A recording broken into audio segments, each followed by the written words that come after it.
Welcome to the weekend must watch on Intercut, the weekly show going through the movies, the TV, and entertainment that people just can't cut away from. I'm your co host Arturo Zurita, and joining me back from the border, right from across, it's Zachary Shevich. How's it going, eh? My Pretty good. Canadian adventures have come to an end, but I've Wow. brought back a lot of new movies to talk about. Not that we're going to be doing it on this pod. We got plenty of other stuff to talk about on Weekend Must Watch. Yeah, back from the six. He's already taken the lingo. I'm surprised he didn't come in saying Crody and all the other. Did you get to hit up the spot? I didn't get. I was hoping you could go with me to Weho King, but I hit up some I was other spots I around was gonna hit up Toronto. Uber Eats, but it was the surcharges were just a little too much during the. Those border delivery charges is where they really get you. That's where Those they get you, hidden yeah. fees. Yeah, But we are back to talk about all the regular yeah, movie news, TV stuff, pilot movie reviews. Like Zach mentioned, we're going to be getting into a lot of the stuff dealing with Toronto. I believe we're going to have Chase on and Amanda eventually for a bunch of the shows to give them the top fives, do a whole rundown of it, all of their TIFF stories. I stayed back, was able to watch some of the independent stuff. I stuck to the Iron TIFF, and some of there was some not so good, and yeah. then some of the better kind of gems that I'll have there as well. As we start off the fall season, because Zach's got New York right after that. I'm waiting to hear the announcement for Chicago right following that. So we still got a lot of fall season coming our way. As we've Yeah. mentioned multiple times, keep an eye out for whatever your local festival is. We don't, hmm when we're covering the festivals here, I know a lot of people aren't ever able to travel, but the thing is, you may have one next to you. If you're in the States, there's always, the Philly Fest, Miami, Atlanta, New Orleans. If you're on the West Your or yeah, West your Coast, beloved Sliff. yeah, so much. Sliff. Whoa! It's back. There's so many stuff. So if there's anything out there that really interests you, look up on the IMDb, look up on their websites. They usually tell you what other runs they're going to do. That's the reason the posters littered with Sundance may be the biggest one, TIFF may be the biggest one, but those other ones matter too. So I've got a lot that I've added on my list from the guys going over there. So it's gonna be really exciting. But any any other updates that you've had throughout the week before we get into this movie news? Quick stuff Well, I'm on just on, on just the traveling and shows. I mean, we talked a little bit off stream, but I got to see the Childish Gambino concert in Brooklyn, a artist that we both share a lot of passion for. So that was fun. And I don't know, man, it's been just lots of prepping for Toronto itself, and I'm excited to talk about all that stuff. But meanwhile, you've been holding it down. There's been a lot of movies that have come out in the time that since we last did one of these weekend must watch streams, and I haven't caught all of them. I caught a couple of them, but you've been working through all the other movies that people have had a chance to see. Yeah, city never sleeps. Like always when we go to these festivals, we come back and there's like 2 weeks of movies that you think isn't going to be a lot, but it's five in theaters, five in streaming, five for Netflix, five for this, five for that, VOD. Da, da, da. Yeah, there's so much stuff that comes out, but there is one that you had the chance to catch on the way back. First thing you did was come back home and watch the one and only Michael Keaton back as Beetlejuice. Not a third time, but they got that ready already for the third one. I gave a little bit of my snippet right before we went to TIFF. I was able to see an early Right. screening of it where I thought it was still fun, quirky, weird. I thought Catherine O'Hara for sure comes back and delivers. But I felt that it did hit a little bit of that legacy sequel template that we've seen a lot. hmm You got to see it a couple weeks later. What did you think about it? Yeah, I mean, it's interesting to compare it to other legacy sequels, right? Because there are a little bit of those we have to we have to get the story in motion somehow kind of thing where they're just bringing in new elements that feel kind of like almost studio noted in. um the way that this movie has like three or four different villains kind of feels like, well, what is she gonna do, and we need to have somebody for Jenna Ortega to play across of and stuff like that, in a way that feels Wow. less organic than the original movie did.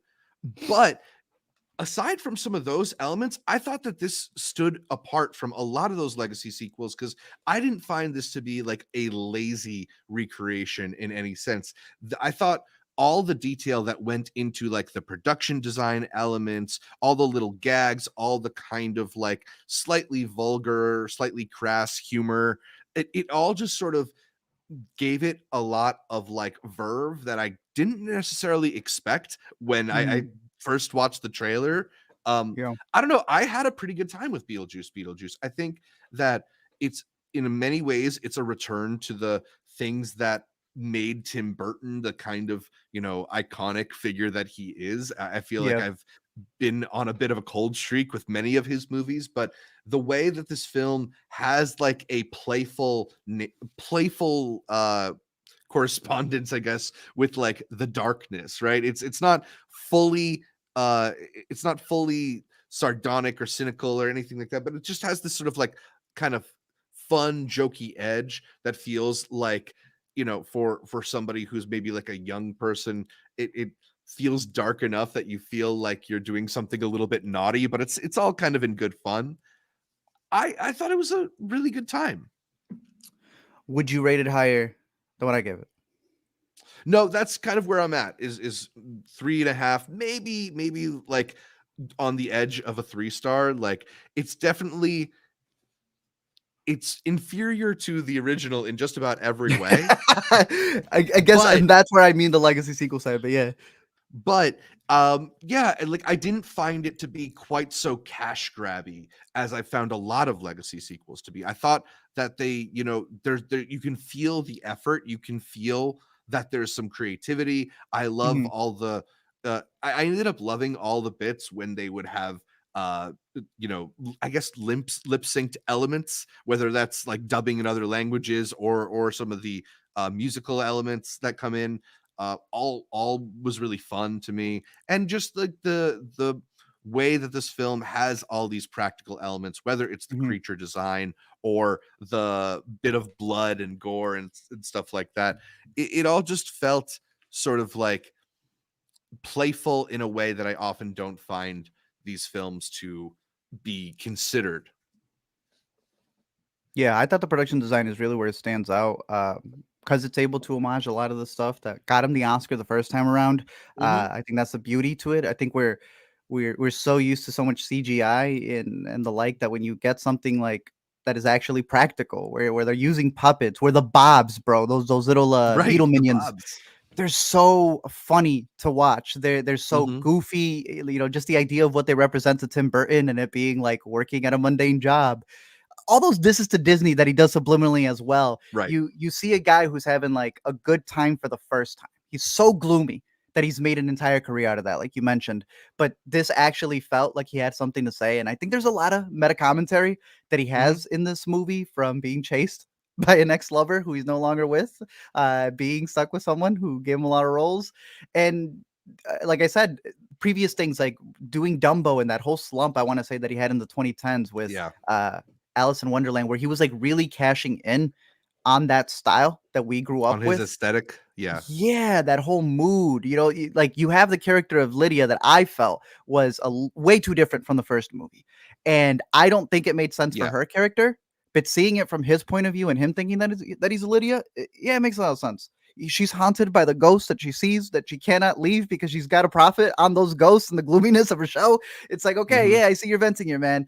I do think it's a little cash grabby. I do think it still does the same legacy sequels stuff like so many of the other ones do, but I don't think that's a bad thing. I Mhm. think it's interesting when we watch something like Twisters that came out this year as well, and that movie's a remake. Like right now that I'm Yeah. cutting it up for a video, it is a remake through and through. And I realized a new thing that we have: we just don't call them remakes anymore.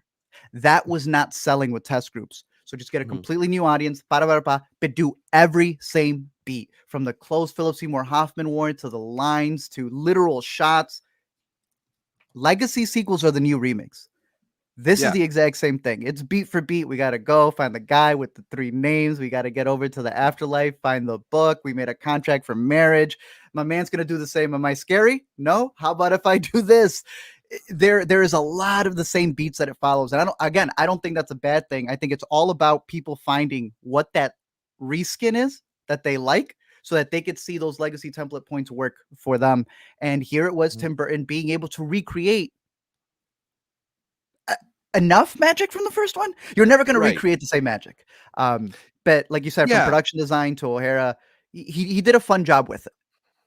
Yeah, I mean, I What more think can you ask for? ultimately, yeah, ultimately, like it just ended up having a lot of the kind of fun nature of the original, and it's weird because you mentioned how like the formula is to copy that blueprint from the original, right? Like this, I Yeah, feel like that's kind of been the case since The Force Awakens. You look at what worked uh, and you just try to bro, replace Force some Awakens parts, is the ship best of example. Theseus it. Yeah, Exactly, yeah. And it's here the parts where I feel like they stray from that ultimately you didn't think so? work the most for me. To me, yeah, because like I mentioned the villains, right? Like there's kind of almost no villain. Beetlejuice is the main villain of the original, and Yeah, in this film, you have the Monica Bellucci ex-wife character. You have the boyfriend Jeremy. in the treehouse, Jeremy, for Jenna Ortega, and you also have this Justin Thoreau character, and not none of them really ever feel like a big bad or like they Yeah. get a full off ramp. They kind of just are dispatched to different points of the movie. It just it almost feels like tacked on top of what could have been this just story that focused a little bit more on Beetlejuice terrorizing this new generation of this family. I agree. Now, first off, you had mentioned Monica Bellucci. Not complaining about getting to see And not her in this. complaining about a single thing. You know what I'm saying? Yeah, Yeah, they're dating. Tim Burton has had an extra pep in his step. yeah. All the red carpets now that he's dating Monica Bellucci, and that man just wanted to film her.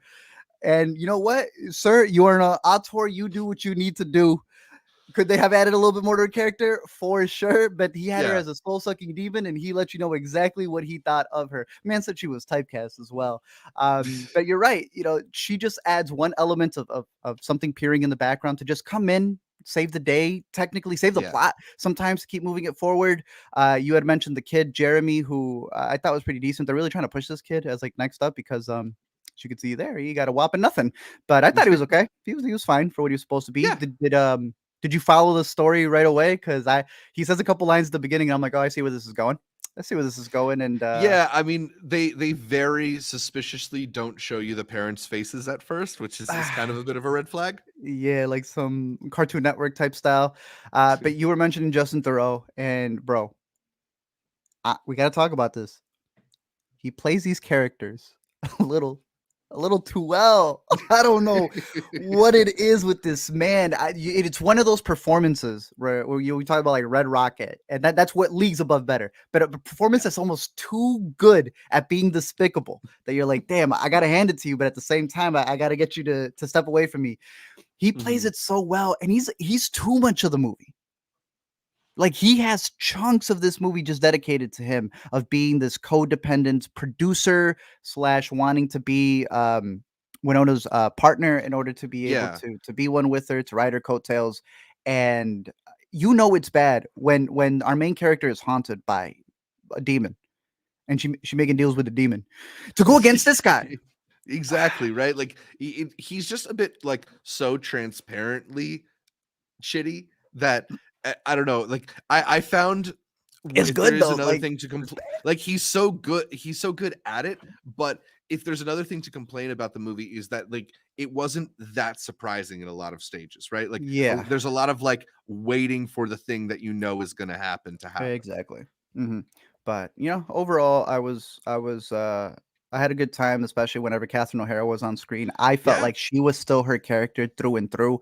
There's that Mhm. moment where she looks at, Lydia, and she tells Winona, like, "Where's the goth I raised?" Because she's still just as funny as she's been. Also had an Mhm. incredible, Emmy, presentation as well. Yep. But when it comes to Winona Ryder, I don't know, I heard her even mention that she never saw Lydia having a partner, much less a child, much less all of that. And again, I Yeah. think it's because Burton was really putting his backstory into it, and I felt they curbed her a bit. She still has a lot to do, but it's like this is what I mean Yeah. by legacy sequels, right? You mentioned Force Awakens, and people were like, "Oh, why is Luke a bum?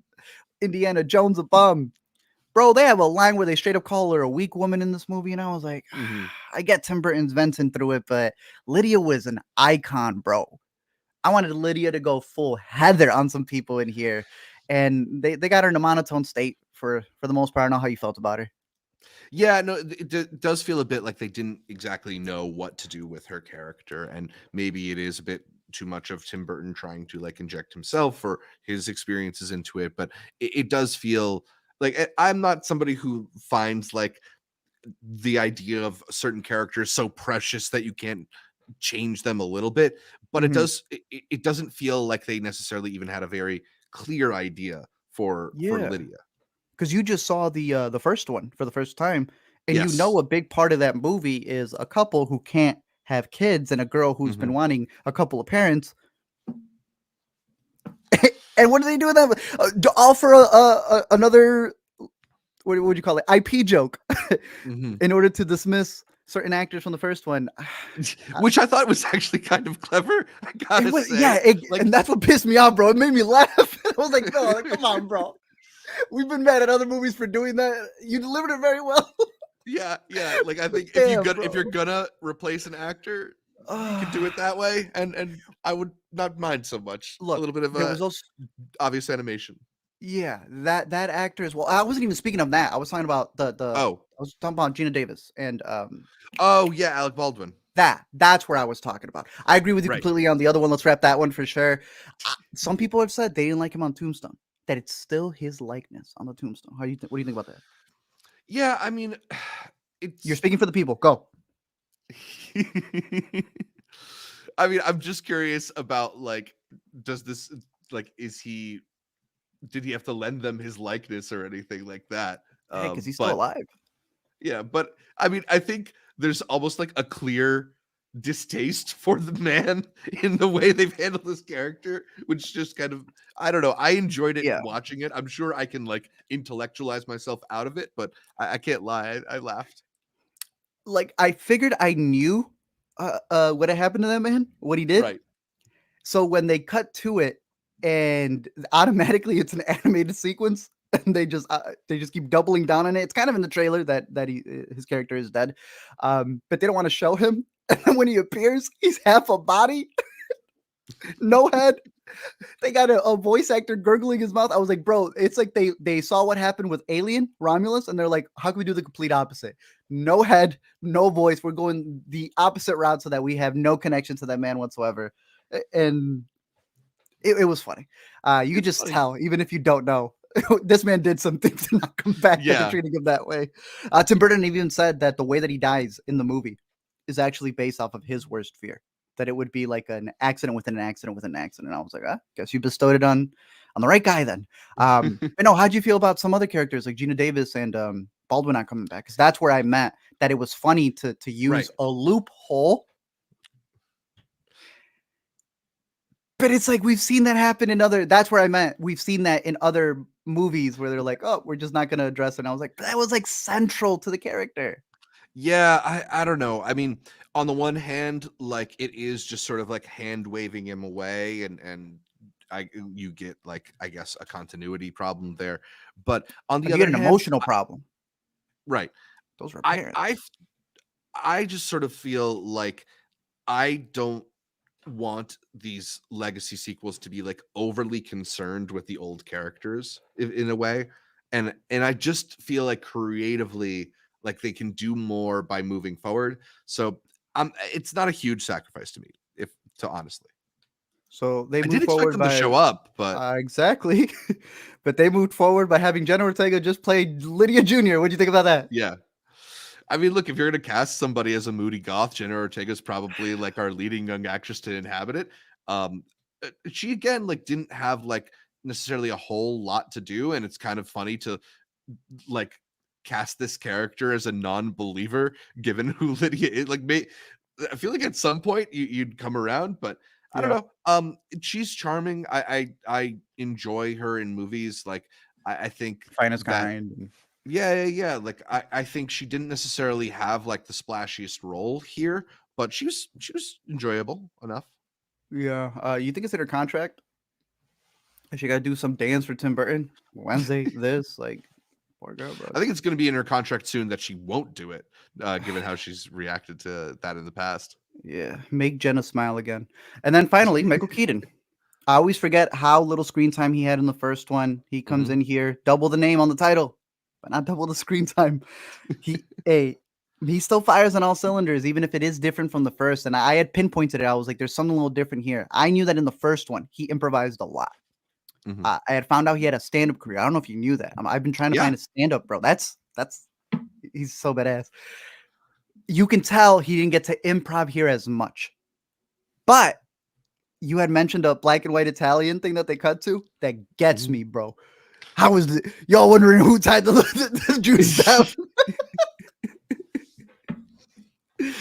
He just has a great sense of timing and his ability to It's deliver ridiculous. some of these lines. Yeah. Like especially when he goes in and out of the Beetlejuice voice is so funny every time. It gets me.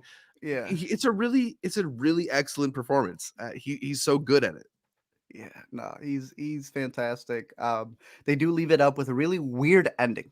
I thought it was like so random, and I know that that's a part of the Beetlejuice lore as well. I didn't think the Yeah. first one ended like that. It had more of a bow to it, but I had read that one Winona really wants them to be together. She thinks that Beetlejuice and Lydia are meant to be this like grumpy couple. I'm like, Mhm. okay. And then Tim Burton said in a press conference that he was trolling people. He thought the ending was funny because he wanted to piss people off. And I'm like, damn, bro, for real. So I'm sure he's still working on a future installment where they'll go the full out. Yeah, I mean, look, Beetlejuice times three. given how much money that it made over the last Wow. 2 weekends, Yeah. it it'd be very surprising if this is the last Beetlejuice movie we get. And I don't know, I kind of enjoyed the troll of an ending. I think so many times they try to wrap these movies up with such a nice tidy bow, and Hmm. Beetlejuice is not that. It's a little bit meta, it's a little bit silly, it's a Really? little bit subversive, and That first I'm dance glad. from the first one? That's cute. I love that ending. Yeah, I it's a Me- great ending, but like I think it's not not in the spirit of these movies to be a little bit subversive. I hate that animatronic. That's what it is. I never want to see that animatronic again in my life. In my Baby life. Beetlejuice, you don't find him Disgusting. cute? I'm gonna bounce Shut him on up, your bro. lap. Stop. Ridiculous. What are we marking it then? I stuck with the 3.5 because again, I still think even with my criticisms of it that you cannot deny the production design. Shout out Yeah. Catherine O'Hara. It's Tim Burton finally having fun again, which is good to see. And I hope it Mhm. really reinvigorates him to do some more.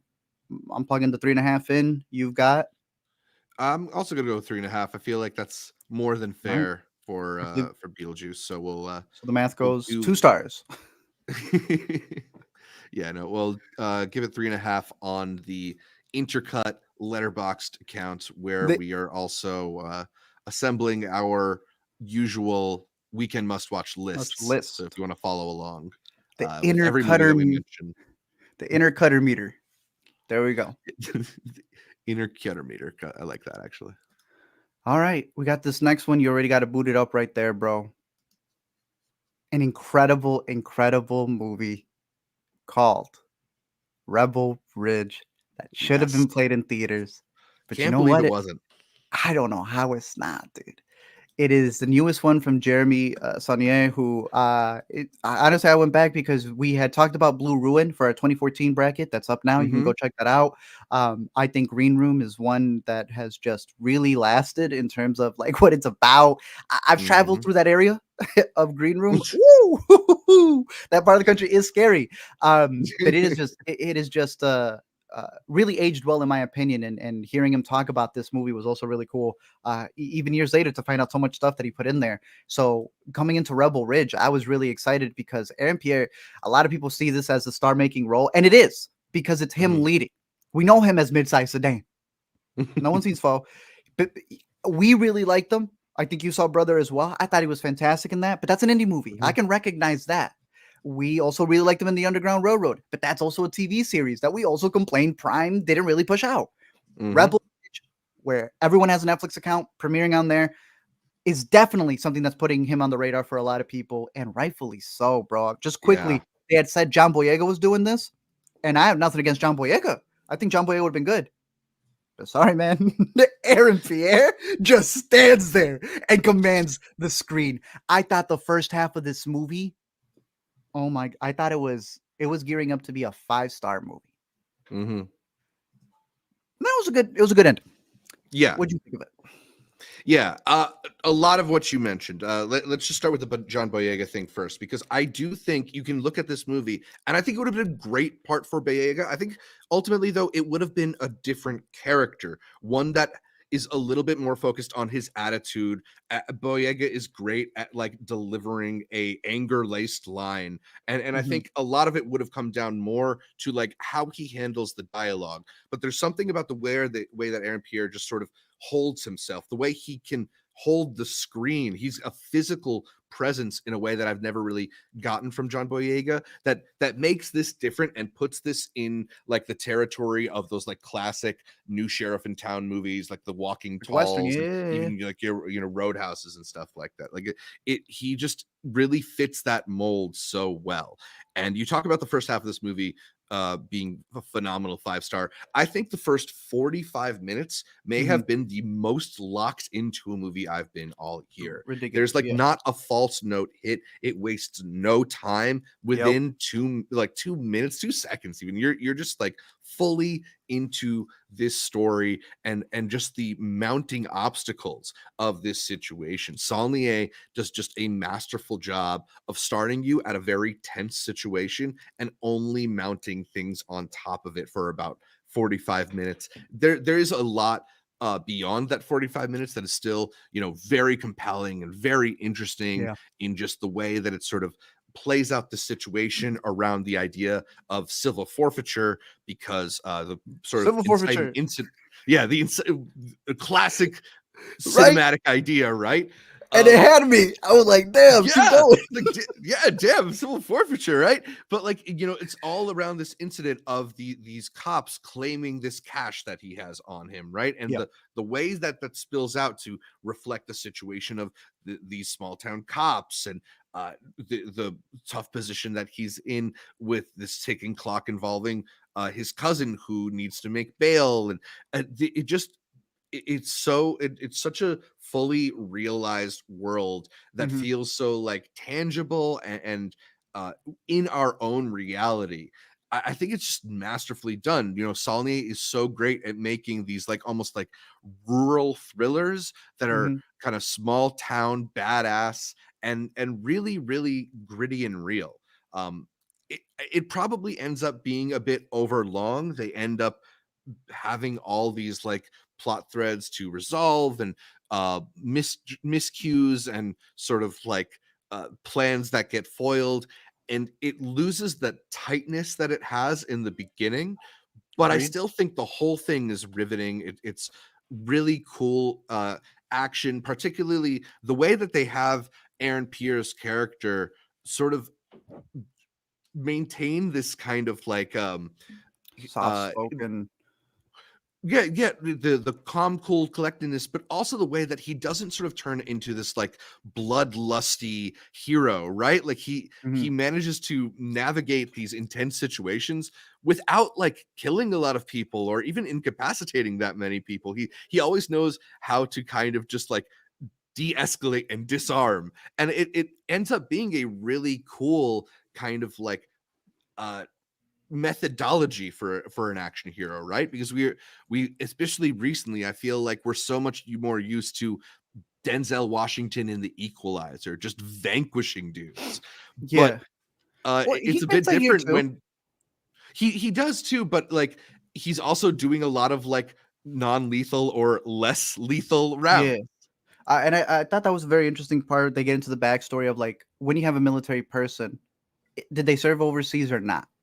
And the mythos that comes with like, are you as dangerous if you didn't see combat and the like? And Mhm, and I think that there's a, like you said, he really builds this world where it's not just these corrupt cops that aren't just doing it for what you assume is just racial reasons, but it gets deeper into this idea of like what what funding are they getting and what causes them to choose right. these paths that we've seen. And like you said, throwback westerns and like I was thinking of the rundown with the Rock and Mhm, stuff just coming in because they had pitched it as not being a revenge thriller, but like a justice western where he's just coming in to correct a wrong and he could leave at any mhm, point, but he wants to make sure that that gets set. And going off what you said, bro, he doesn't even like punch anybody for the first mhm. like 40 something minutes.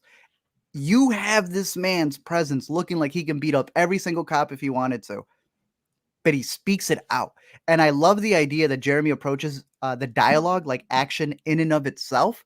And that's what made it stand out more because we've been watching this guy, and this is the first action movie we've seen him in. He has been doing dramas. This is a man of a bigger stature who knows how to be intimate on camera. Mm-hmm. And he killed it, bro. He is exceptional in this movie. I think just the frustration that he has. There's this one line right at the beginning. He goes, this can't be legal. It's just there's Yeah. so much weight on it that it builds up to this one point where it almost gets meta, where he says one of the lines, like it's an 80s throwback, and he goes, I put too much on that, didn't I? Yeah. Oh, I love that. To me, Towards that. towards the end of it is where it gets a little rocky for me because I like this idea where it's almost like it felt real. I'll agree with you with the Equalizer, where it's like, all right, I like Denzel going super crazy, but at a certain point, it's like you got a particular set of skills and you're using them in only a way a movie can.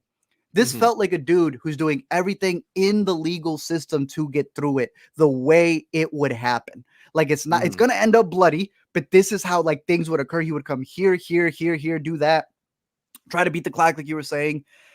And then by the second half, when it's become so tight, they get loosey goosey with it. I gotta look Mhm. the other way to be like, all right, I guess we're turning into stormtroopers now with all these cops firing and things missing. There is a Mhm. certain car sequence towards the end that I found dumb in like 3 different ways. I was like, I guess it could happen that. No, it wouldn't happen that. Wait, why would they? Okay, if they're gonna go that far, then they would have just. I don't know, man. Yeah. It got a little bit.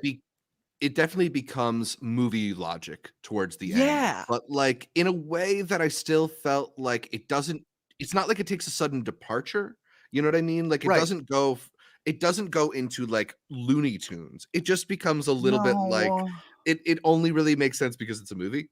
Yeah, you're looking the other way for it, and I don't even mind the way that it wraps up per se, because I know some people may have wanted a more definitive ending. I can assume what's gonna happen. It was just the way Mhm. that they had to play out a lot of the events, and it's like one of those like when you're rushing, your first pages on your project are really good, and then the crunch line's coming, so you gotta like pick it up a lot faster. And I had heard, obviously with the running time and them filming in like 100-degree weather, I can only assume how much they had to get done, and they couldn't make it as tight because that first sequence at the police station when they got the hunters outside and he's going in, I'm like, yo, I like these movies where you're going Mhm. procedure by procedure. Mhm. That's one thing with Yeah. films like Trap. I don't go look the other way, but that's a movie where I was like, hey, my man's done it in the past. I like when it's you don't just have to chalk it up to like, oh, a convenience. Can you put that elbow grease to make it work? And the first hour of this movie, damn, was it firing on all cylinders. I still recommend it. It is fantastic. I would have seen it in theaters if I had the opportunity to, because the sound design, that's another part that's so good. And the acting all around. Shout out Don Johnson, does a fantastic job playing Mhm. Don Johnson. No, like he came out on screen and he was like, "Isn't that Madonna eye holes from Django?" I was like, yes, that is Yep. him. And then on top of that, we also had some side characters with Anna Sophia Robb, who I thought a good character in the movie, not Yeah. necessarily being the love interest, but someone who sees eye to eye to him and knowing the corruptness that's also happening on the force and her backstory with her kid. Emery Cohen's my boy, bro. I've been shouting him out since forever. Place Beyond the Pines is a classic. Bike Riders, I thought he was the best accent work out of everybody in that. We know him as the boy from Brooklyn as well. I don't know if you saw the tweet where someone was Paul saying, Hauser. hey, comment on that before I tell you what I got to say. So Paul Walter Hauser, somebody I think mentioned that they felt like Paul Walter Hauser would have been a good fit for the Emery Cohen role in Rebel Ridge, and he commented on that he passed on Rebel Ridge and the role went to, or no, what was it that he passed It on was Rebel between Ridge and the Bike role went to? Riders and Emery Ridge. Yeah, he passed for one, but he beat me out on another, whichever Oh one it yeah, and was. then Paul Walter went out for Bike Riders, but Emery beat him for that. So that Yeah, it's just kind of interesting that those are two guys who are occupying similar for lanes. sure, I for can see it. sure, for sure. But I thought no one put a gun to my boy's head to have to respond. I thought the same thing, and then I read the original post, and it was kind of saying like, "Yo, he's going for your spot." So in responding, you kind of solidify it. Yeah, I got the upper hand. I got the spot over here. I'm the one passing on rolls. My G, I don't know if you could do a place beyond the pines. I don't know if you could do a Brooklyn, my G. But I don't need my man doing a what was the Eastwood one? Oh, shoot. This Atlanta security Jewel? guard one. Richard Jewell? Richard Jewell. Keep your Richard Jewell. I love Paul Walter, but my G, don't cross. Don't cross my Emery Cohen. I love Hey, Emery I Cohen. found the tweet. I found the tweet. Ah, So he said, the original tweet was Emery Cohen is vying for that Paul Walter Hauser slot. And Paul yeah, retweeted and said, he's a fantastic actor. I passed for on the sure. bike rider's role, but he beat me out clean for Rebel Ridge. We had it backwards. Backwards. Lovingly jealous. Rebel Ridge was amazing. For sure. But my G, don't comment to a one that's putting y'all in tears. My Emery don't need your spot, my G. Emery is Emery. Shout out Emery. He's the go. And so is Paul Walter Hauser. He's got a lot of other ones out there. Had a movie at TIFF. Yeah. He's Yeah, we'll embarrassment. talk about that on the next stream. And we're still waiting Yeah. on that Americana one too, bro. Yeah, true. I think that did get picked up finally. Well, it got to get released because that's got to get out there. But overall, wrapping it in here, I am locking in Rebel Ridge. I'm gonna go the 4 stars and a heart, bro. Ooh, okay. I can do 4 stars and a heart with that one. Mm-hmm. And that's like even with that ending, that could have been stronger. So that's what I'm locking it in there for. It's definitely one of the Rebel strongest Ridge. movies of the year. Oh, easily. No, that first half is incredible. And just the idea that it can get you so invested in something that is happening out there. And like, it doesn't even politicize it. Well, it is a political thing. It just lets you know, like, this is exactly how a thriller like this would break down. What is the injustice happening? And when you have a badass Reacher-like character, like, I would want to see another one of these. But what are you gonna do? Yeah. Rebel Ridge 2? Like, we've already Rebel Ridged it out. He's got to go to another town. Yeah, maybe he's got another cousin, you know? Something like that. Yeah, I would love to just see him going from town to town, beating up people. High Plains Drifter just coming in. That would be badass. But Rebel Ridge, highly, highly recommended over on Netflix. Other than that, we've got a slew of stuff that I know you'll be catching up on. A lot of it is horror, and we've got Halloween right around the corner. And I you got to tell me which one of these are even worth catching up on. I got you. Yeah, a lot of movies. We'll do a little rundown here, and I'll tell you exactly what not to start with, because there's a lot of horror movies out there, and some of them are just a lot worse than other ones, if we're being honest. The biggest horror of them all. Do not watch Uglies, bro. I don't care if it's available in the comfort of your own home. You will be uncomfortable in your own home. Moving on to the next one. Speak No Evil. Did you see the original? Yeah. You remember? This was like Sundance? one of the most exciting movies we caught at Sundance. What was it? Sundance 2022? One, I want to say. Maybe 2. It was COVID year, whatever it was. Was that the year that we did the Harry Potter house, or was that the year we were all at home? I think that was the year we were all at home. It might have been the Harry Potter house if it's 2022. I feel like I remember watching this at home, though. I thought so too, but there's another one that's in Australia that happened in 2021. Yeah, you're where they get the kids like right from the beginning. Yeah. Hey, all the years have been the same since. So either way, it was one of the most miserable horror films to come out that year from and Sundance. Miserable as a compliment. Honestly. That was the intended goal. So I am just saying compliments to the chef for getting what they wanted. 2022. So it would have been Harry Potter house. You had to rate the first time. Okay. Cool. At least we were miserable together, bro. That first one had 2 brothers saying that they wanted to make the most disturbing Danish film ever made. I think they got it. I don't know if you have thoughts for the first one, but I can see why they were going to remake it, and it is Americanized.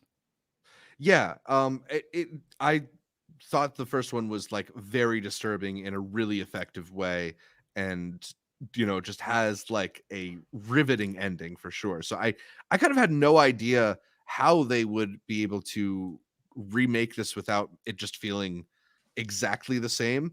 But I hear that from the buzz that they actually kind of did some interesting nuances with this new one. Yeah, we'll talk about it once you see it, because I do think you'll like the drama on it. I really like the focus on the couples and how their situation represents what they're going to as well. James McAvoy, obviously incredible, bro. My boy Scoot, always great. I mean, my goat. Got your girl Mackenzie, dude, killing it in this role. A lot of these little nuances as well that I don't think the first one had with their actors. I really liked how they're comparing their relationship while they're stuck in the scenario. You also got Azing, who, come on, bro. Nightingale. I've been shouting out stop motion. I didn't even realize it was her until afterwards. When I looked her up, I was like, damn, girl, you really you dissolve into these characters. All right. there's a lot of changes from the first one. I'm not going to say that you're going to love this anymore if you didn't like the first one, but there is a chance you did because you could tell that they had trouble making the first one because of that ending. And here it was like they made a deal. You can make it, but we're going to remake your English movie already in English through Blumhouse. And they said immediately at Sundance, they got the call from Blumhouse. And I'm not going to say they force majeured it, but they definitely changed things so that it could be a little bit better for American audiences. And I think that's why people have responded to it more than they have the original.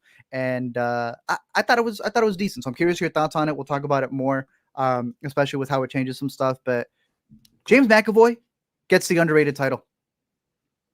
I truly think that this man, I thought he had a nomination at least. That is the definition of underrated. He is always putting his all out there, bro. We don't give him enough love. And just gotta say that. And a guy who's led like multiple franchises. He's been in a lot of really interesting original movies. Probably one of those actors that's like overdue for some love. Like he probably at some point will end up in a movie that will get Oscar buzz, and we'll have this conversation on a more wide level. I feel like he's been there. They just, I don't know. They never really pay attention to him. But shout out him. He was incredible in this movie. Another one, I'm going to tell you to just wait at home for it. It should be out very soon. The Eggers brothers. They are, if I'm not mistaken, the younger twin brothers of Robert Eggers. Helped out with The Lighthouse, Witch, all that stuff. They adapt a short film here starring Brandy in the front room, where she has to take in her mother-in-law. But it's not even her mother-in-law because it's a stepmother-in-law.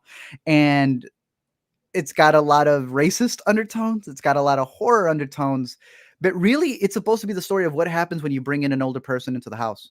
And while she's pregnant, getting ready to take care of a baby, at what point does an older person practically become a baby? But that baby kind of is close to saying the N-word, so it gets really muddled, bro. I was like, y'all should have stuck to either the short story or what y'all were inspired by with your grandpa that you had to take care of. And it's this like middle ground that becomes, I don't know, a mesh of a lot of different things. It's not body horror, but it's fluid horror. There is just too much vomit, poop, and stuff out there. I didn't think it was the worst. I know a lot of people were really hating it, but there is really good production design here. There is an undertone of something that they're trying to say in the midst of the Eggers there. Yeah, but it don't got, because Robert's always got great production design, but it don't got the Bobby touch for sure. Yeah, but shout out. I didn't think Brandy was bad, but it's Catherine Hunter's excellent in this.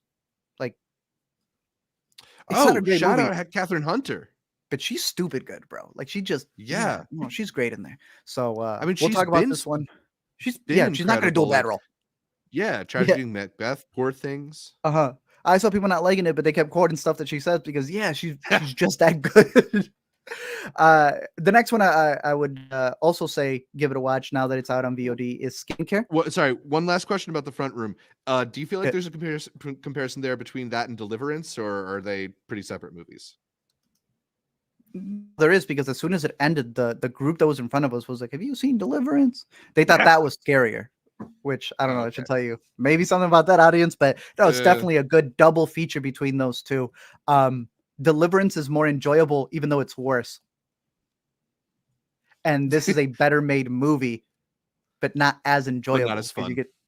Exactly. So take that as you will. Skincare is another one. This one starring Elizabeth Banks, who was on a run of so many movies this year. She's got another one coming out, I think, called The Mistake, where she plays a doctor. And I think they make a mistake and she's got to deal with that. Here it's her running a skincare facility, and then someone else comes in and they're running their skincare facility. And then it seems like there's a lot of drama, conspiracies, maybe even gang activity happening behind the scenes. I thought it was a decent movie. This is the exact type of film, like once it hits streaming services, that I see people really connecting to, having a decent time. It probably wouldn't have done numbers and didn't do numbers when it was out in theaters, but I think now that it's out on VOD, someone's got to pick it up. I think it'll do pretty well because it was a nice little business thriller of her trying to keep up with the stuff. Almost a little Breaking Bad-ish. Like, what is she willing to do to keep this skincare company? And then probably the biggest horror of them all. I'm sure you got your A-list ready to go. Let me know when you're going to go out there to see this mockumentary, my man. Am I Racist? Out in cinemas everywhere. One of our great documentarians, Matt Walsh, right? Did you see Jeremy Johns gave this the thumbs up? He did. He said no alcohol required. And, you know, I you know how I approach media, and to me, it's like, how can I go in there and not just be someone who's going to rank it 1 star? Right. Because I know a lot of people are not even going to watch it, and that's free social media, bro. Then there's IMDb. You go to it, and they love it. Yeah. Bro, we've talked about Letterboxd and IMDb definitely being complete opposite sides of the aisle. There's also that gay Lincoln doc. Have you heard about that one? I did. Yeah. And I find it funny that like both have come out, and then you check it on IMDb Letterboxd, and it's the reversal as well. If I were to do a double feature kind of review on it, it'd be covering this and the other one, and kind of seeing like what is the purpose of these movies that we're just not going to escape. He has gotten his films to now be in theaters. We're always getting all of these very much not documentary movies, but pseudo fictional narratives, heavy conservative biases to them. Yeah.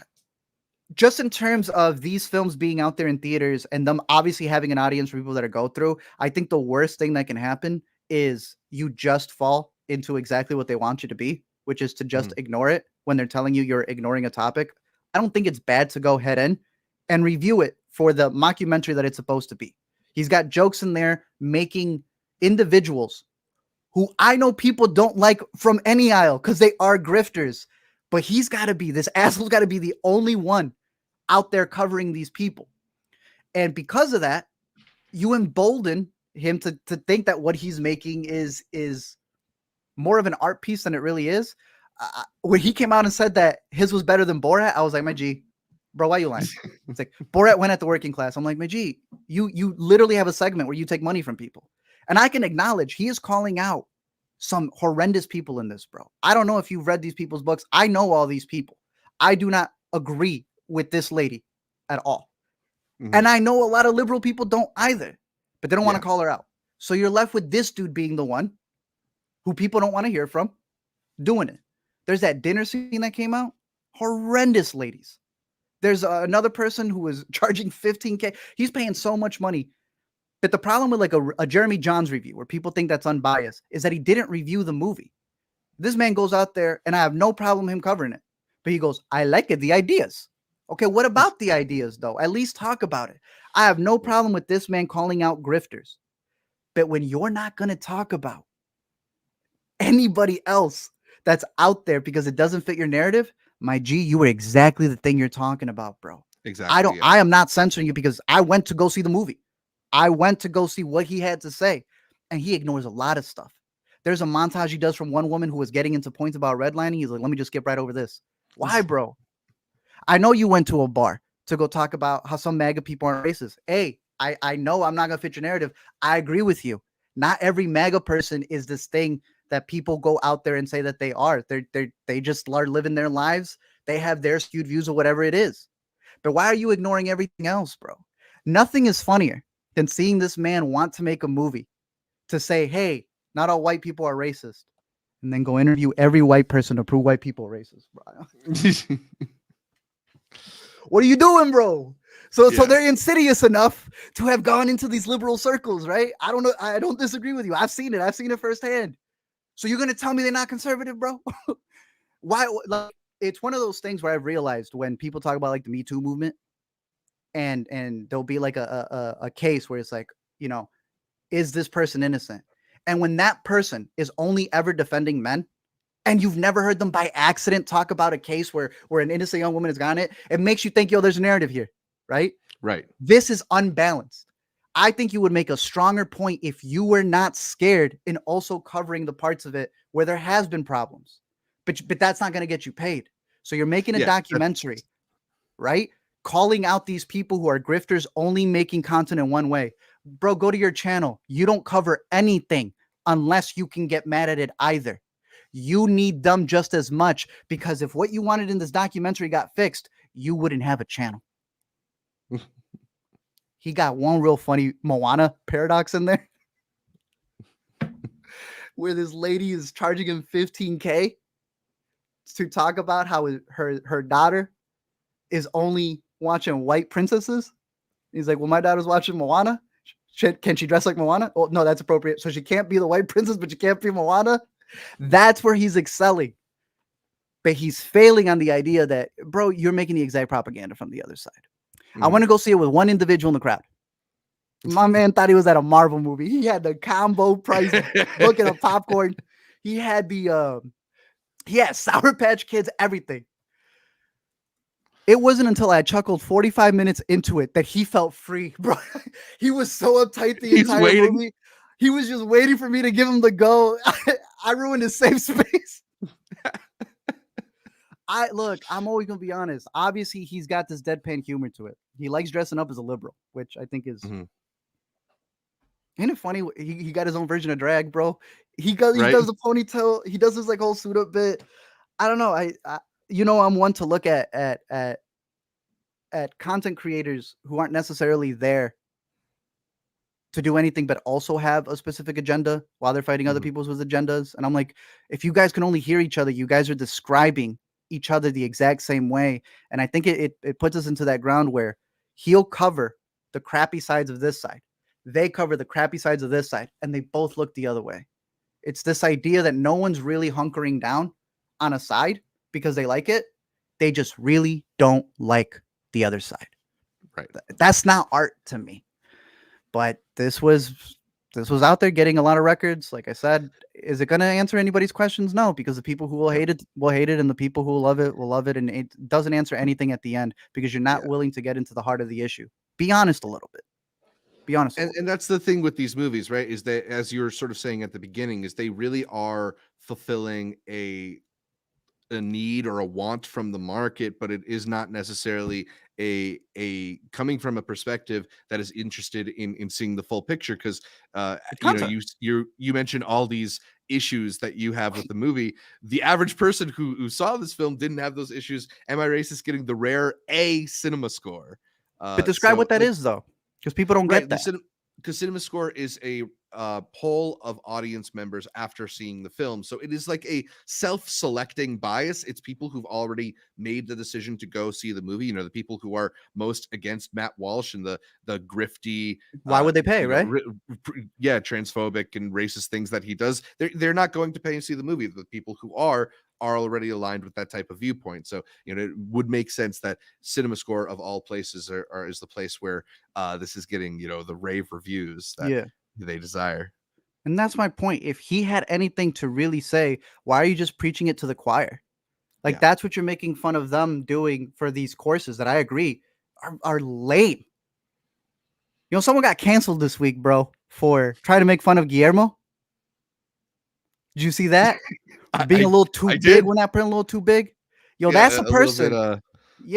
That's a man calling the kettle black. Who, when I met them at Sundance Film Festival, and I was at I think at that point 300K. My man had a podcast that wasn't doing anything, and I showed him my pink pass, and he said, "Oh, that's really good. I'm glad Sundance is pushing diversity." Boy, I get what he's saying in this movie. Yeah, because I've seen these people. They're like, bro, if you're not going to preach to the choir, then what are you making? Just something for the people who already agree to agree? So you don't want to change them. You just want to piss them off. Oh, you would have gotten them if you had the balls to actually open up and say something, but that would be truth. And we're making content over here. So what's the point of it? Catch it, though. It's actually, it's not A-list excluded. I'm surprised. That's another reason why they're winning, bro. Another reason. I saw the boy Toon had asked, am I watching God's Not Dead? Hell no, bro. I've given all those movies. You gave up? Well, I've always been unbiased. Yeah. You've seen more than your fair share of God's Not Dead. I have put my 10% in for that. Yeah. This fifth one. Like I said, fifth one. It's A-list excluded. Oh, really? Well, see, now they're just asking too much. Really, bro? Come on. Because that's the other stuff with the Sound of Freedom movies and all the Angel Studios. Like, they've been slick. I told you, I got a Fandango code because they're doing that like program. And it turns out you can use a Fandango code for whatever you want. But they were actually giving out free tickets. What are you doing here being A-list excluded, bro? And that's what I'm saying. When this other man's making movies that he's putting up online and then everything else is behind a paywall or whatever else it is, dude, you're not going to win the culture war by doing that stuff, Anyways. The debate, Zach. Now you can take it away with this one. They actually have it logged. Wait 1 second. No way. Is it on Letterboxd? That's the real key. Oh, I gotta check it out on Letterboxd. But hey, go ahead. Opening statements. My opening statement is I was watching movies in Toronto, which I think is a much better use of my time while this happened. I think I was actually about to sit down in a screening of Baby Girl with Nicole Kidman when I opened my phone. I was like, oh, right, the debate. I thought it was I mean, hilarious. at this point, are either of them saying anything that's going to surprise you? Bro, no. They were like, oh, he said something dumb. Yeah, I know he's gonna say Yeah, something dumb. What'd she say? No. She gave a really funny face. Okay. What was her policy really? How are you right? not quoting anything for your candidate, bro? How have they not gotten that making memes out of Trump ain't the thing you Yeah, looks Sarah Cooper, that's her whole career, so she's got to be back at it. so unfunny, bro. So unfunny. It's literally the least funny thing that I can think of. So It was unfunny. it wasn't funny 4 years ago, and that the fact that she's still trying to do it, it's like it actually like causes me anguish seeing it. Yeah. And I remember when she popped off in 2020, all to be in what? Unfrosted. And she got that Netflix deal too. Natasha Leon Lame. directed it. Do you remember Come that? on, bro. Oh. I don't get any of that, but yeah, no. Yeah. I'd recommend watching it, bro. It had some good memes that came out of it. That's sad where none of us are watching it to actually get a political side of it, but we're getting like Mhm. really good gifts out of it. And No, that's the I thing think though. people That's the thing though that you're talking about though. Like it's so annoying to me that like all we're doing is like turning it into comedy when a lot of it is yeah, like objectively not funny. yeah. But we have to laugh at it. I What's the guess. quote? What's the name of the comedian who had said we look to our politicians for humor and we look to our comedians for politics now? This whole idea, or is the legend, what's his name? I don't know why I'm blanking. Carl? I'm not blanking on his name. Carlin? Carlin. I think Carlin said that. And it's like, yeah, bro, because no one's listening to any other policies. It's like I said, everyone hates the other side. And that's why they're bunkering down on who they've got. Um, I did like the Taylor Swift jokes. Bro was back to back memes. The cats and dogs from the debate. And then the next day for 9/11, when he did the little figure thing, like people hate this man and then will always default to gifs of the man because they're Yep. so funny. Yep. And then right after that, the whole "I hate Taylor Swift" thing. And then what happened really afterwards? I'm like, what? What I mean, is finally this we country, agree on bro? something, but What is this country? yeah. I saw people finally liking Taylor Swift just because, like, you know what? I used to not like this girl, but now I He do. can't even get me to do that. Yeah. Well, that was our political corner. Out of Yeah. all the things that are out there, they will eventually become movies. They will eventually become all these different things. Electoral cut. Yeah. At this point, don't forget to comment, like, subscribe. We'll send you a Daily Wire subscription. Oh jeez. I'm gonna start adding them to the doc, bro. What they got? That Snow White movie that's coming out. They got I don't know. They're trying to pop off, bro. You got Daily Wire versus Nebula. That's where you're at at this point. Which one of the two are you gonna compete For the with? future of entertainment. Both of them don't realize that they're gonna go kaput, bro. I think well, I don't even know. That's the worst part. Like at a certain point, if you're making content to feed exactly who you need to feed, like a church does, I guess it'll keep you afloat.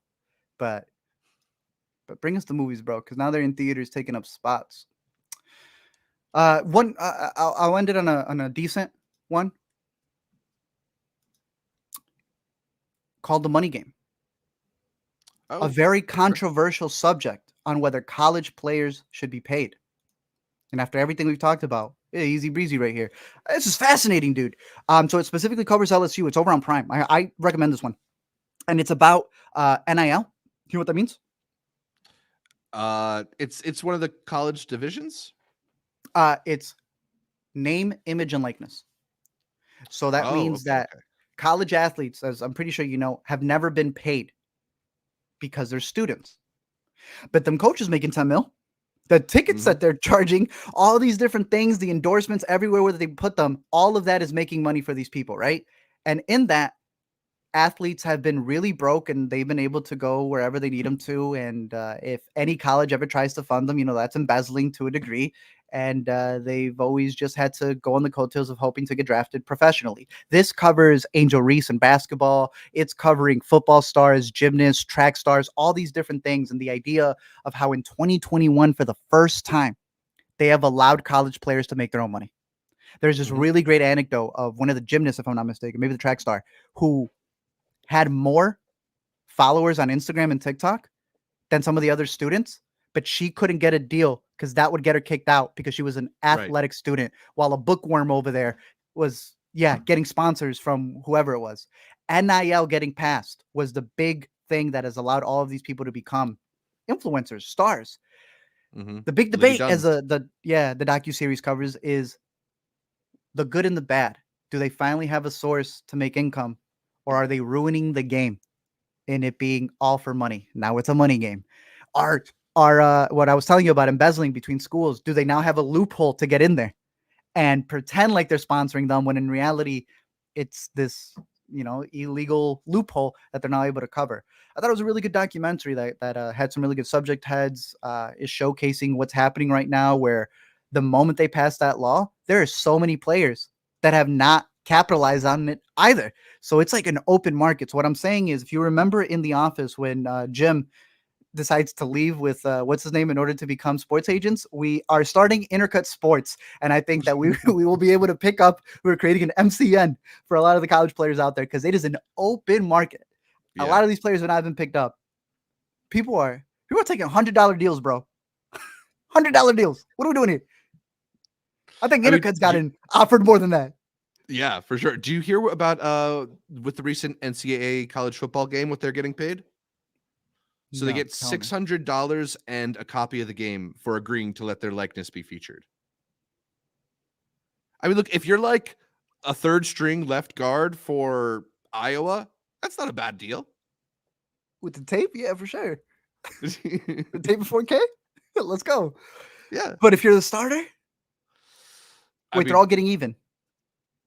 I think there's certain people that have negotiated separate deals. Like there's some people who are featured like on the cover of the game. I'm pretty sure they're getting paid a little bit more than that.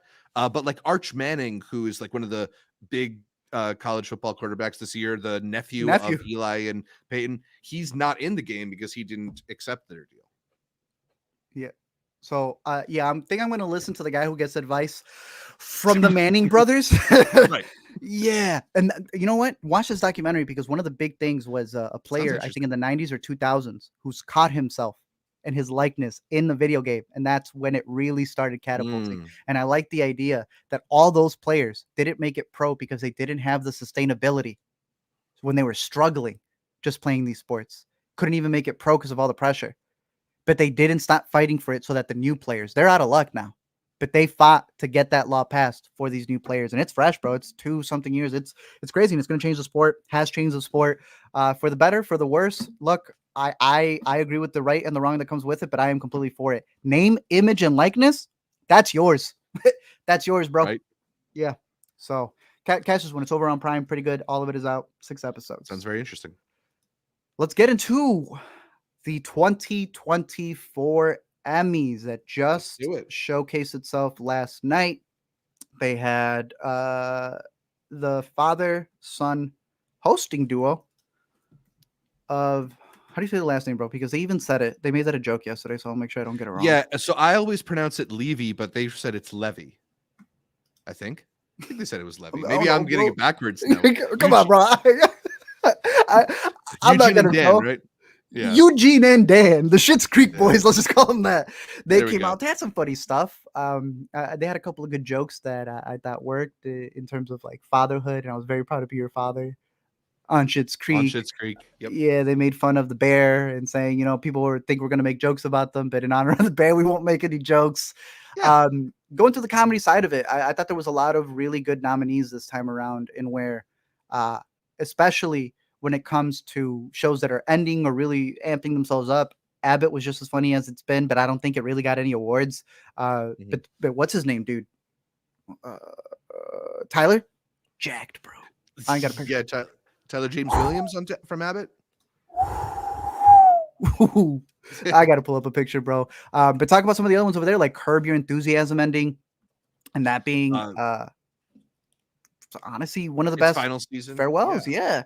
Yeah. What We Uh, Do in the Shadows is I feel bad ending for him. next year, I believe. Yeah. Matt Berry. Matt Berry.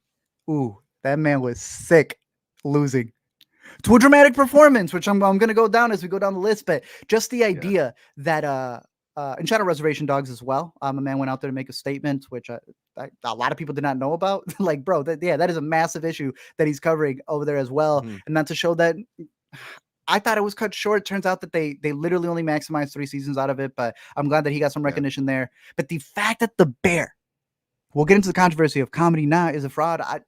Category fraud and all that stuff is obviously out there. For it to break a record from season 1 for season 2 Most nominated comedy series ever. and lose the big one that is comedy series is Yep. insane to me, bro. You and I are not complaining. We love Hacks. Love Hacks.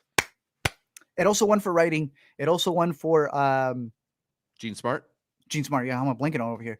Yeah. Gene Smart won, and like even everybody else, because this was the category where Quinta had already previously won, if I'm not mistaken. Io had won this one. I don't know if she won lead because I think this was the year she was moving from supporting to lead. Good I point. could be wrong on that. Yeah. Well, Gene Smart came in because if I'm not mistaken, I think they were also like an altering years. Yeah. Yeah. Mama came to play, bro. She's like, it's mine, rightfully so. I loved the performance she gave in season 3. That is weaving between comedy and drama at such an elegant pace. So rightfully so.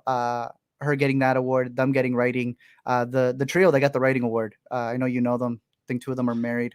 We've been following Paul W. Downs for a minute. Lucia and Yellow Yeah, and they're so funny, bro. forgetting the third. They always do. Jen Yeah, let's look her Statsky? up right now. Yeah, Jen Statsky. Statsky. They always go up and do rock, paper, scissors for who's gonna speak. And I love that stuff, bro. Yeah. Because it's like, thank you for having something prep. Thank you for being awarded for an organized, structured television series. They're not going up there going, oh, I didn't have the speech, even though I've been winning for so long. Our girl did that for the crown, bro. Come on, get a speech ready, my G. You've been winning all the other ones. Get a speech ready. What Yeah, no, they're writers. They're going to be prepared for that moment. Yeah. It was also just crazy to see the shock on their faces when Hacks ultimately did win for comedy series, because The Bear has been such a juggernaut, and I believe this is still its season 2 run. And this isn't the season 3 that people were more mixed on. This is it's nominated for its season 2, which is a phenomenal season of television. So it seemed like The Bear would run away from it with, as you mentioned, that record number of nominations, it winning across several other categories. We haven't mentioned yet that Jamie Lee Curtis and John Bernthal ended up winning guest actor Emmys at the creative arts Emmys. I believe they were earlier, as they should have. But yeah, that sign of Gene Smart winning lead actress over Io might have been foreshadowing a bit the fate of the show. I mean, it was this I'm curious. The writing when they won for too. this, because they beat him out for Fishes. Right. They had Jeremy looking back like, what's going on, Dad? It was like when at the Grammys, when Bieber lost for Best New Artist, and he looked at Usher like, Daddy, what happened? You saw the worry on their faces. But like you mentioned, he came back to win it for directing. Exactly. But that was scary. It's like, wait, wow, that was a very well written episode. And honestly, I'm gonna argue, I like the Hacks people and I like them winning the big one. But I thought Fishes was better written and the directing was better written here. If we're saying it's because it's not a comedy, well, yeah, put that in the drama because then it shouldn't be eligible. But they split it, writing the Hacks, and then Fishes got it over here for directing. But as you were saying, they got a little scared once they started seeing it get split a bit. Yeah. And so I'm curious what you ultimately think happened. If you think this is a voter rebellion over the category that The Bear is placed in, or if this is just an appreciation for Hacks. I'll start with the first bit because, when lead actor won and it was him, the most dramatic of them all, Matt Berry's face said it all, right? He was like, really? My man is a comedic freaking genius. Yeah. If you don't know, please find out, bro. He is so good. Larry David didn't even show up. right? These two are class acts, but they're legends. They're just like watching somebody who's stealing the award for drama getting it. Like Mhm, even DeFaro, like he is doing a mix of comedy and drama there. mhm. No one has a problem with Cousin Evan Moss winning it Bacharach winning because he's actually a because comedic performance. tell them they even have a Yeah, man and drink. I don't know if you caught it yet. They had him do the Blue Label ad where he asked yes, for a yes. bourbon. What's the best bourbon for a bourbon? What the what? What's the best milk for milk? What are you talking about? He was the glitz by that point. But no one's upset with him because it is a comedic one. You're right. Nah, they were kind of peeved. George Lopez and one of the Wayans was up there, and they were like, "Why are we giving it to this dramatic performance, bro? It's category fraud through A and through. great performance, just not a very funny one. Incredible. Why are you scared to go fight over there? And what do you think is going to happen if they do finally decide to switch? Will that make people I more mean mad? Also, you're proving it. I mean, I feel like they're maybe pot committed at this point. It would be very weird to suddenly shift. And also beyond that, I kind of feel like even though we call these categories drama and comedy, what we're really saying is hour and half an hour long. Because that's usually I the way it breaks down guess, anyway. but some of these are getting longer though. Hmm. Look, shout out Liza. I did not expect this one. No, that was a You surprise. yeah, this was a beautiful acceptance speech. It was one of those where I talk about where when your competition themselves smile more for your win than if they would have Hmm. gotten it. That's beautiful. Cheryl Lee Ralph standing up. I liked Hannah's performance this past season too. I think she was one of the funniest ones, if I'm being honest. Hmm. Carol Burnett and Meryl Streep giving her the dues. I thought that was really cool. Jeanette was the only one who like actually actually wanted it. She was a little bit like, damn, I wanted that. Yeah. She is not enough in season 2, in my opinion, still to win it. But Yeah. I heard, and correct me if I'm wrong, that it is for an episode that you submit. In which case, Yeah. I, The I way guess that it the would have been acting for the strong episode. Yeah. Yeah, the way that the acting awards work is that you submit, depending on the category, it's either like 1 or 3 episodes. So it's not really your full body of work, Hmm. but you can pick out slices essentially in which you're featured more. Well, I'm curious because the one for season 3, that's her episode, the flashback one that Io directed. Right. That was She's better gonna have than another good shot at it. yeah, that was better than every episode she's been on, including whatever she won for this. So I was happy to see her win, and also finding out that that was her husband who played her husband in the Yeah. show. Adorable, adorable. Yeah. My man from Hey, Dexter. yeah, I'm not upset with a lot of these wins here, even with the split at the end of it going to a big one going to Hacks because I mean it's Hacks, bro. I'm not Yeah. complaining against that. It is one of the funniest comedies out there about Mhm. comedy through and through. I love it. I love it. But that was all the comedy awards there. Some of the limited anthology. This is crazy over here. Quiz Lady. Not that for best TV Not a movie. strong It had real category. Probably my favorite from that category, if we're being yeah, I know honest. you're a big Unfrosted fan, you got that Trump girl in there being able to do her best, whatever impression it was there. But the crazy stat here is that it's Sandra Oh's first Emmy win. Yeah, nuts. 14 nominations for what was that show? Oh, Killing Eve. What's that other thing? Grey's Anatomy, bro. Giving it to her for a TV movie. I don't know. It just feels weird. It's one of those weird. Finally, she got it wins, but we like Quiz Lady. We thought it was pretty funny. So Yeah. that makes Aquafina an Emmy winner too, and Will Ferrell for producing it. On top of that, we had some acting awards. Supporting actor, another kind of surprise one, bro. Lamorne Morris, the boy next door, winning it for Yeah. Fargo. I love Fargo season 5, bro. I think limited anthology is one of the strongest categories. I don't think you can go wrong with any of the picks there in terms of the actual movies and miniseries, but even the performances here, because this was a strong category. I know you liked Robert Downey Jr. They posted him up there. He was facing Robert Downey, and Robert Downey. But I loved his win. I loved his speech. It was very funny. It was like one of the most authentic ones of like, wow, I'm so happy that I got this. And him calling out his daughter, because I don't know if you saw, but he went viral because of her as well. Definitely watch Fargo. Very good one. I'm a little mixed on this next one. Limited series actress went to Jodie Foster for True Detective. Yeah. I For mean, me, it was I feel Juno all like the way. yeah, All the Juno way. probably is the strongest one in that category, but it is a bit of a weird category.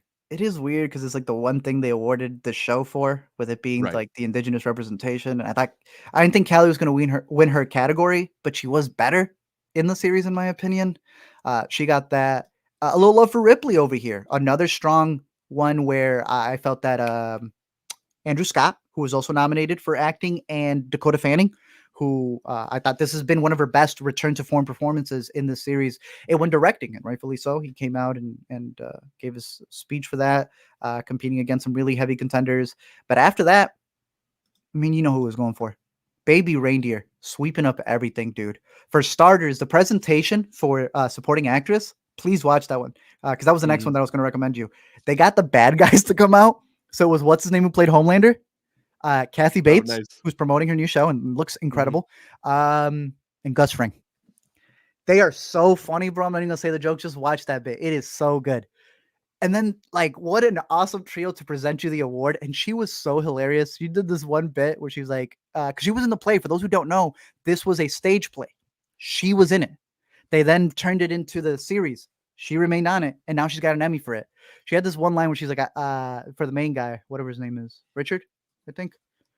Yeah, Richard Gadd, I think it is. I told him, like, I don't have the words to put it into to give you my things, so I'm gonna do it as a song. I'm just kidding with you. And she's just, I don't know, she's so funny, bro. Rightfully so, she won it. Richard then coming in best actor. I don't know if we were split on this, if you had somebody else on here, but he was really good. I like Andrew Scott and Ripley. Yeah, I love John I'd give it to Andrew Hammond-Fargo. Scott personally. Kind of, right? But he was Yeah. good. He was very good in this. And I love that he's the creator of the show, but he shouted out his directors for guiding him for the performance that he won. I really like that. He, of course, then got writing, which, yeah, for sure. He was competing with some other really good episodes from Fargo. They even had some Black Mirror in there, but his writing on the show was impeccable. And then ultimately got the big one of them all, winning for best limited or anthology series. Please watch Fargo. Please watch Ripley. But Baby Reindeer's worth it. I mean, it's one of the best ones out there. Let's see. There were some reality winners. The one I'll mention over here for reality. Have you caught this yet? Which one? Oh, The Traitors. Yeah, I watched the first season of it, and Tell me. It's kind of fun. I don't know. The thing is that as the show has progressed, the thing they've really leaned into is casting people who've been on other reality shows. So if you're like a big fan of like the Bravo reality shows and stuff like that, it's a bit of like a weird reunion. It's almost like what is that show? The Challenge on MTV, where they pick all the old Netflix Road Rules and Real Perfect World Match? people. Yeah, exactly. So I don't know. Wait, so I'm it's just NBC? like not the NPC's version of that idea. That's so funny, bro. Yeah. I'm just not that much of like a reality TV head where that stuff is really exciting to me. Like other than that, it's just sort of like your average reality competition show with lots of backstabbing and stuff. But Alan Cumming is really charming as the host. He's awesome. I like Alan. He's a badass in my book. But I know RuPaul was the one who was getting like a sweep on this for the most part. And yeah, Traitors came in with a surprise hit. So do you recommend it? I mean, I think the way that they structure it is fun because essentially the idea is there's a couple people in the group who are working against the group, and then they have these like big meetings to sort of accuse each other. So it like the premise inherently lends itself to the type of reality show bickering that is really popular.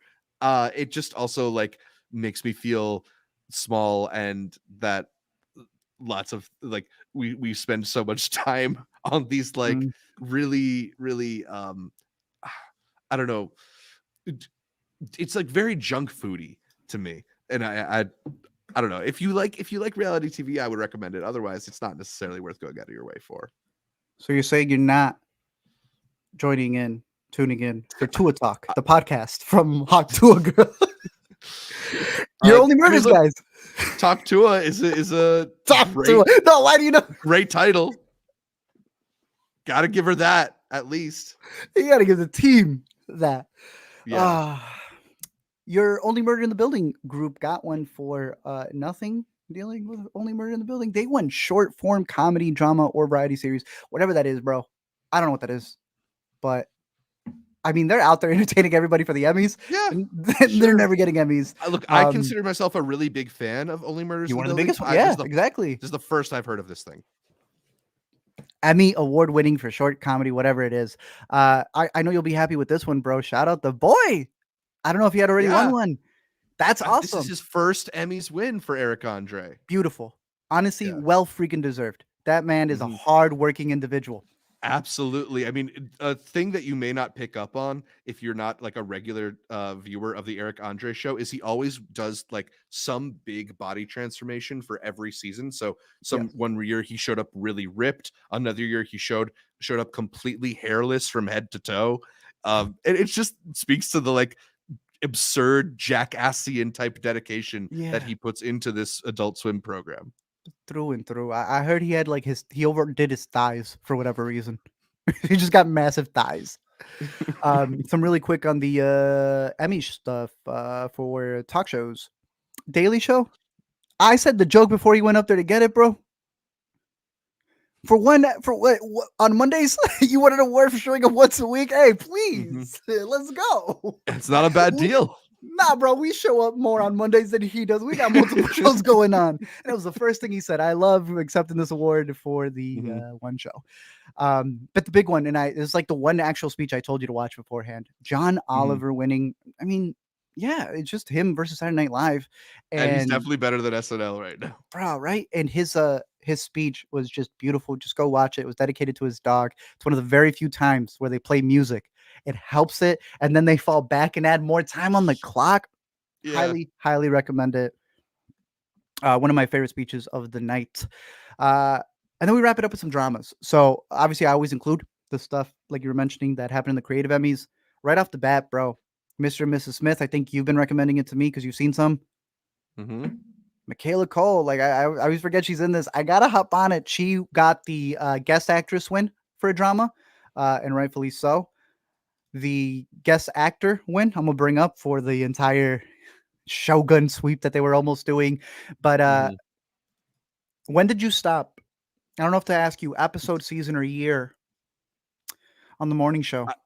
You might have to ask me minute because I'm not sure I made it until the first episode A of title next week. sequence. Yikes! I mean, it is basically a money laundering scheme in order to get character What actors is Emmys at going this on? point. It is ridiculous, bro. And we like Billy Crudup. Yeah. My man went up there looking glazed. I don't know if it's because they didn't have food, so the champagne got to him a little fast. Boy, he gave a speech to his wife. Do you know he's married No, I didn't. to Naomi Watts? What? I said the exact same thing. I said, "What's is going on here, bro?" I searched it up. Yeah, he was talking about it like, "Oh my wife." I was like, "Are you guys?" Yeah, 2023. Just tied the knot. 2023. Wow. Go listen to a speech. This man said, "I'd like to dedicate this to my wife, an immigrant." Naomi's face is priceless. Like, bro, what are you saying? Nah, cut Oh the man. mic. Weird, weird, weird. I look, this was the run where I thought, no, you should have given it to one of the Shogun boys, bro. Asano for sure. To me, he should have been the win. And this is where I felt they were undercutting it. Shogun had some of the most nominations. It was coming in with a streak, getting ready to surpass what I think was Game of Thrones season 8. Hmm. I felt these were a little lame. You were asking earlier about the bear. Was it a mixture of people coming against it? I can feel that energy when you watch the live show, but it was also a mix of the Emmys were really like sharing pieces everywhere, even in places where it shouldn't have been. And I think this should have gone to Shogun, and it would have helped it break the record even more. I thought it was a little lame, but it did not give it to them. Yeah. Another one that was an interesting pick was, as I had mentioned, DeBecky getting it. They did Divine Dirty on the presentation there because they like paused when they were going to announce them, and then she goes up to win and goes, I don't have anything ready. DeBecky, DeBecky, write a speech, bro. You've been winning. And the last one was writing. It went to Slow Horses for Will Smith. And the dude went up there and he said, besides my name, I come in peace. And Shogun all the way, bro. Guest actor. Yeah, shout out to Nestor, Nestor bro. Carbonell. I'm personally Lost Hive. giving him this award for Lost. What is it? Ab Eternum was that amazing episode about his Hmm. character or something like Hmm. that? Yeah, when he Oh lands on the island and everything, just fantastic stuff. I'm glad he yeah. finally got one. He did a really some good press stuff. I think he was on one of the Schmoes podcasts, and he was doing a lot of backstories for working on the Dark Knight and stuff. Just really entertaining stuff, and just dude's been in so many big shows, big just culture shifting movies and stuff. Lead actress going, bro, to Anna Sawai, who was crying before they even said her name. This actress, she's it. Like Shogun's already good. You already know I put it as my Mhm. top of the year so far. Bro, let me pull up this right here. Monarch? Pachinko? She is the stamp of don't look at F9. She is the stamp of approval if she is on a show, bro. Nothing Yeah. but hits. Yeah, and it's so rare in the streaming era to go from hit to hit to hit like that, but, like, Wow. it's the real deal. Right? And I Mhm. want to say, well, two for the same company, but Shogun on FX, definitely a standout. I was very happy with her win. She was going up some steep competition because the morning show got a lot of money. But on top of her, directing also went to Frederick E.O. That was funny. Like the whitest dude getting that for the win. He was just like, I just took from Kurosawa. That's all I had to get from there. This thing was so good. It was winning making of awards. But behind Yeah. the scenes, that's how much it was picking up. But have you caught up on it yet? Uh, that's my next project now that I'm back from TIFF.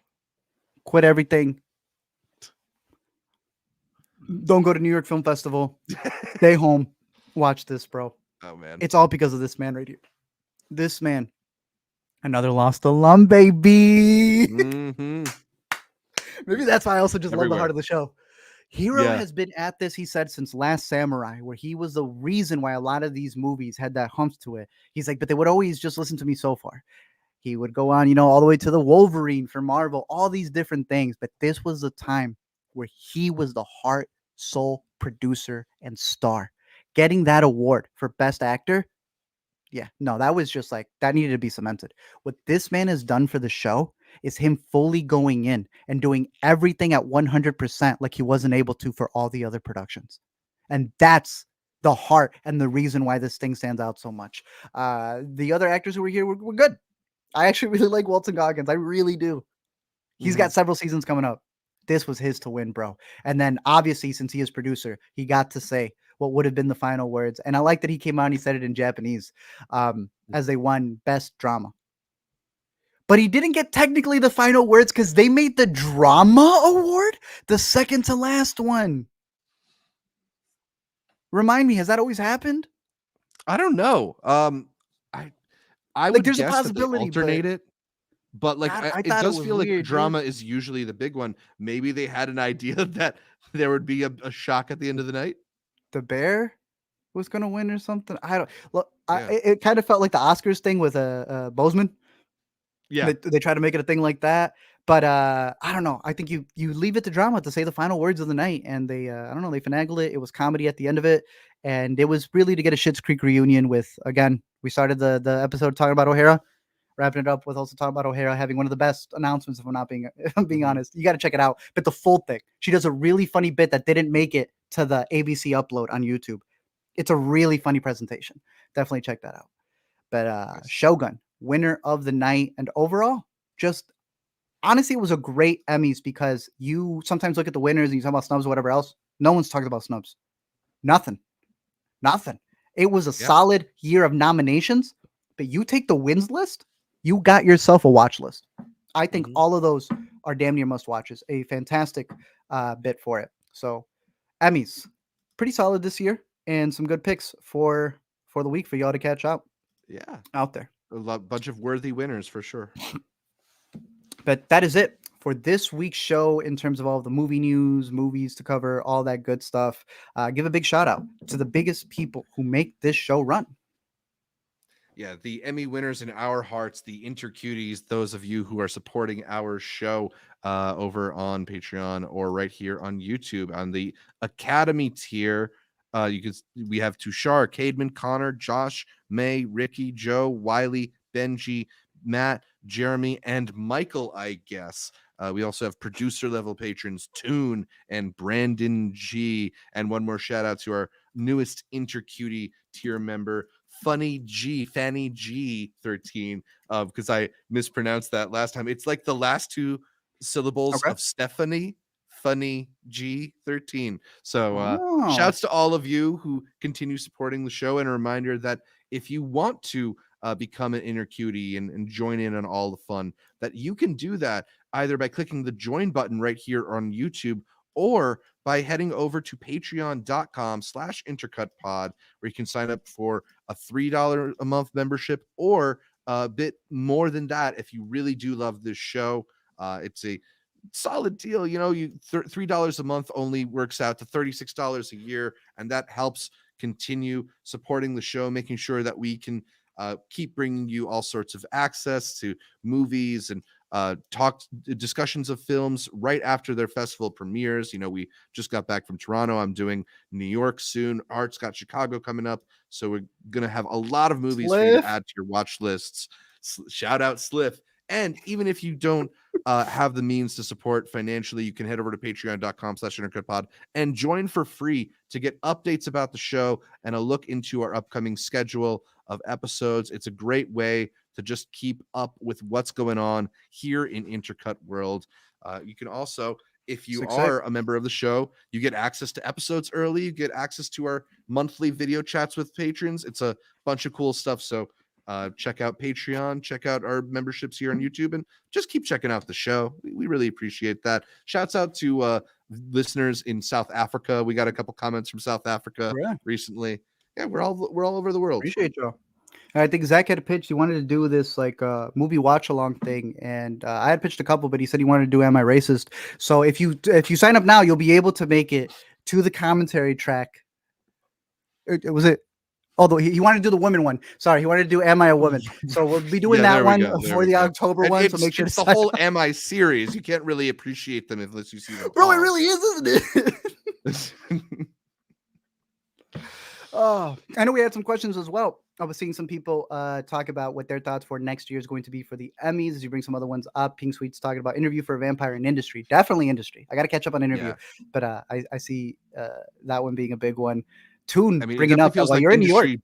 I You're was in going to say, it feels like industry's really breaking through. So I'd imagine it's going to be a big, hell yeah. big presence One of next year. those late contenders where it's like Yeah. now on season 3 is when it's getting its love. You heard about this with the van? The Criterion van. Yeah, it's going to be making its first stop at the New York Film Festival. Bro. Yeah, I got to learn how to hotwire things. Please, yeah, get in there. Just take as many as you can. Yeah. Amanda, who we're about to hop on with, Zach's best joke of Tiff, going to give this movie a talk to. I don't even remember what I said that about. Talk Read me 2 the out next of one. 5. Read me the next one. Do we have any more? Ewan had said, you guys moved from this, but I met Matt at Yeah. Con this year. Yeah. Walsh? No, not Walsh. The one that you were talking about earlier that we maybe shouldn't bring up here. Why not? Toon. So what? So he could block us? Yeah, That man's sure, a fool. sure. Man's a fool. But yeah, if you know who he's talking about, I've told you, yeah. That's my story. Yeah, that's in his head, bro. This was like look, I hate bringing up numbers and stuff, but I was like, bro, boy, if you don't get out of here, full of it. And that Guillermo tweet was wrong, bro. Yeah. I've seen that man fall because of gravity. we're not doing a roast. We're not doing a roast. Keep going. Give me the next one. Toon asked if either of us have caught the Kevin Smith movie 4:30. The latest Kevin Smith film. I think it's called a 4:30 movie, even though it's mostly only playing in theaters at like 10:50 p.m. Tell them. One job. I don't know how to see this movie. It's like barely in theaters. I'm trying to let me watch some other ones leading up to it. No, I got like a 3-hour gap, bro, and a bedtime and so much other stuff. We got curfews over here right now with the celebrations. Yeah, the 4:30 movie looks interesting. It looks like a Snack Shack. From it does kind of have that vibe, right? Yeah, but yeah, Amanda, speaking of Amanda, was talking we were talking about this at TIFF, and we're hopeful for it. Kevin Smith has been in a weird period of his career, but he's also gone through some personal stuff, and maybe he's right on the right track again. I don't know. So we'll see. Hey, shout outs to Josh Through the Lens, who upgraded to the producer tier. Thank you very Wow. much. Wow, Love Joshy. Thank our patron you. family. Beautiful, beautiful, beautiful. Yeah. Let me know when you catch the 4:30 movie because we're gonna get it over here. The Brits might actually get it Yeah. get it at a Right. decent hour before us. Damn. Well, let's wrap it up since we're gonna be hopping on for the TIFF breakdown and get into the movies of this week, which is actually a lot of throwbacks, if we're being honest. First off, Hmm. right off the bat, is the Babadook, a movie that we covered in our 2014 breakdown. A lot of these are gonna be Yes, 2014 we breakdowns did. that is getting its anniversary re-release for its 10-year point, and it's the one that did it. Like, this is the reason elevated horror exists. Have a whole other Mhm. video where we discuss that with our boy Drum Dums, in how this was people kind of having to give a label to the more intellectual horrors out there because it couldn't just be spooky scares. And honestly, since then, Scream even mentioned it as it being the big thing with that Jenna intro talking about this being what elevated horror is to a lot of people. I like the Babadook. I'm doing a rewatch for it because I Mhm. respected it when it first came out, but I didn't like overly love it. 3.5 back in the day was like you hated it. It's the bit I always do for you. But I respect the hell of this movie, and I'm glad that it's here doing its 10-year anniversary along with a lot of other Yeah. movies. Now, I remember being really moved by this one, and obviously, it's sort of like, as you mentioned, started kind of a legacy in a lot of ways. But Mhm. yeah, it's really effective, and it'll be interesting to revisit it. As you mentioned, it was on our 2014 bracket. A lot of y'all checked out the 2014 bracket and commented on it. Thank you for doing that. I mean, it was a great year in movies, so it's fun to revisit them. But I Decent. think for most of us, though, the one that stood out is also about to get its 10-year anniversary. It played at TIFF. This is what I If don't play with this for sure. Whiplash re-release. I don't got time, but I might make time to go see this. It is getting a 10-year anniversary posting with even getting a tribute screenings over at Toronto. I've seen Mhm. they did some talks. I'm really excited to go back and listen to those with Damien Chazelle, and I think JK went over there as well. Mhm. Um, nah, look at the screen. Need I say more? Yeah. And if you want to also participate in some of the 2014 bracket stuff we're doing, we've been running polls on Twitter and on Instagram to get all of y'all's opinions on what the best 2014 movie is. So I'm very curious to see if the inner cuties end up thinking the same thing as us and crowning Whiplash as the 2014 champion. And if you choose the wrong one, I'm gonna block you. Wolves is coming out to theaters this week before it goes to Apple TV Plus. You gonna make it out to theater? You gonna wait? I Can you mean, make it they're out to putting it on theater? Apple TV Plus. I might as Right? well wait. I'm not sure where they're playing it. I mean, part of the deal with them going, them reducing their theatrical release is they agreed to a sequel. So it feels like Oh, they're encouraging you to watch this on Apple TV in a but way. it's already plural. Wolves is coming His 2028. his three daughters definitely put this one on your radar. I saw some really cool Angelica screenings, bro. Please make it out to those, especially Ah, if they got the Q and yeah. A's, because it is a powerhouse. A trio of Natasha Lyonne, Elizabeth Olsen, and Carrie Coon. I thought this was a very good movie. It is a little bit more of an intimate drama because it all takes place, as you can see right there in the poster, in one room, as these sisters are dealing with the soon-to-be death of their family, of their, well, honestly, family too, but they're dead. Mhm. It's going to come to Netflix though. That may be a better place for y'all to watch it. But I do think it's worth watching, even if you don't leave the house for it. Keep it on your radar. Really good performances. One that I do think you should leave because I don't know when it'll come up to streaming, but we have been big fans of Megan Park. And at Sundance, she made a movie that we thought was just absolutely delightful, perfect comedy, drama, all that good stuff. My Old Ass in theaters right now. We've been I mentioning it. think Thumbs this up. one is on streaming. I could be wrong. What, My Old Ass? It's in theaters for me. If you got it on streaming, you send me that link because I want to watch it again. Okay, maybe I'm wrong with this, but it'll definitely be on streaming soon. It'll be on streaming soon, but like Dee Yeah. Dee, support this one. This is a fun movie, especially if you Yeah. got A-list or something like that. This is worth a good time at the theaters. I liked it. I liked it a lot. And then the Yeah. next one One that of we the were standouts from Sundance for sure. right? Very good. A mistake. We were mentioning it earlier. We got Elizabeth Banks on a run of just indie after indie after indie. Here's another one. I want to say more of a drama, hospital thriller Mhm. about a mistake, as the title says. So keep an eye out Yeah, for I that one. believe it's like a surgical mistake she made. This was a movie that I think premiered at Tribeca earlier this year, and I remember Oh, getting some see, positive. that's why it's like it feels familiar, but it was like one of those that Yeah, we weren't getting digitals for. yeah. Now everyone's only gonna see it digitally. Omni Loop It was a movie at South by. I couldn't get the group, everybody under to see it. I wanted to on the loop back to get us there a little bit early. It's okay. Sadly, Yeah. this is one that's not getting the theatrical release like that. I believe it's coming straight to VOD, so we'll be discussing it a little bit more next week. But it's delightful for the premise that it has. But you do want it to go deeper with something as cool and as interesting as what they have there of a woman getting stuck in a time loop when she has a tumor that really just puts her in a cycle. The next one is another Sundance pick, which is like festival pick in the summers. This was a good little independent drama that covers all the summers and where different actresses play the daughters of a father.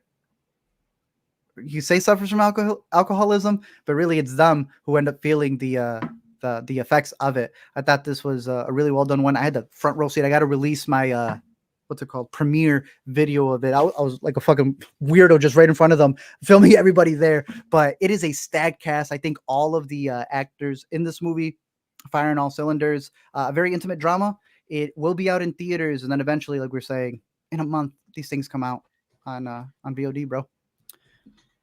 This next one I am excited for because we also missed it at Sundance. But it's getting the A-list exclusion. So you cannot see this in theaters unless you drop the Fathom event money? Yeah, and Fathom events, they're not always the most reliable either, but I am also intrigued by this movie. That's the screening I have for today. I might have to because he has Fathom event. This next one that I would recommend because I didn't think anything of this, and then I looked at people talking about this movie coming out crying, saying this is the best comedy drama of the year. The title is How to Make Millions Before Grandma Dies. I'll report back once I catch this, but this sounds phenomenal. I've heard good things. And one of the movies that I really liked out of TIFF that I got a digital screening for, same production company who made this. They're really funny. They say, we do not base our success off box office. We base it off of how we warm your hearts as an audience. I'll be there. Sounds pretty good. And then the last one's Transformers 1. I've been hearing great things. We got movie files over here. My boy Elliot gave it 4.5 stars and a heart. Woo! Wow. I'm excited for this. It looks interesting. It looks like it was going to be fun. I'll be having that on the horizon. And then you had this over here. The last, the best, the Penguin, baby. We got no screeners, but we'll be there. We'll be there every single week. You'll be there. I will be watching. I love that tweet, bro. What if the Mad Men one? What if we just did Sopranos, but with the Penguin? What more do you need? Yeah. Actually, that is my pick for the week. I guess I'm in that. My pick for the week, The Penguin. My second pick for the week, Zach's going to go see it today, The Substance. One of the best body horrors. I'm going to save my review for when we watch it together. Nice. We'll cover it next week. Really good stuff. And then my last one over here, a surprise pick, is The Tulsa King. With season 2 on the horizon, I had heard good things. I was like, let me start watching it. Bro. Yeah, this is a funny watch in the background. It is just like mobster movies and how they used to be. This is the perfect example of a mobster movie in today's era, but as a Paramount series. Something needs to account for my Paramount monthly subscription. Tulsa King has sufficed it for now. Got my father-in-law watching it as well. Man, that man's ahead of me now. Tulsa King out on Paramount. But Zach has a music video to start off with.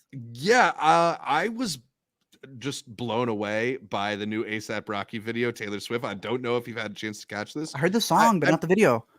Look, so A$AP's never been like somebody whose music I've like been blown away by, but I do think he always does really compelling visuals to match it. And this is just far and away the most interesting music video that I think I've seen from him. I want to give a quick shout out to the directors, Vanya Heyman and Gal Mugia, who just layer this thing with so many gags and sight gags and like spit takes type stuff. That just so much creativity in every single frame. It's like the kind of thing where you kind of can't look away for a second or you'll miss some really interesting idea. It's just so visually creative and so relentless in its pacing. They shot this in Ukraine like 2 months before the war broke out as well. Like, what? It's just a ridiculous music video in a lot of ways. Wait, how did he have it in the tank? I have no idea. It's been in the tank for like 3 years now. But there's like subliminals that feel. I don't get it. It boggles the mind. Okay. Basically feels like it, but it's just like so creative and fun. Highly recommend checking it out. The ASAP Rocky video for Taylor Damn. Swift. All right. I 10 heard out the of song, 10. but I got to get on that. Okay. Yeah, great And stuff. then, oh, you switch it on me. Uh, I thought you had my yeah, list. if My Old Ass isn't available on Prime, I'll wait a little bit for it. Instead, I'm going to shout out a film from the guy who made Omni Loop, Bernardo This is good, bro. Brito. His short film Hudson Geese, which I believe is Fantastic. available to stream on Vimeo. Just such a like surprisingly heartrending short. It's very funny in kind of like a dry way, but then it just has this incredible rug pull, and Yes. it accomplishes so much in just 6 minutes. Great It's pick. good enough that it will get you excited for Omni Loop if Omni Loop itself is not getting you excited for Omni Loop.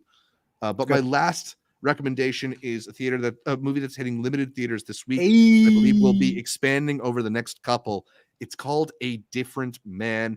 We first saw this back at Sundance, and while I liked it a lot, I wouldn't say it's one of the movies that I like came out of Sundance raving about. But the more I think about this movie and the ideas that Aaron Schimberg has put into this really, really interesting film, it crawls its way further up my best of the year list. It's burrowing its way deeper and deeper into my brain.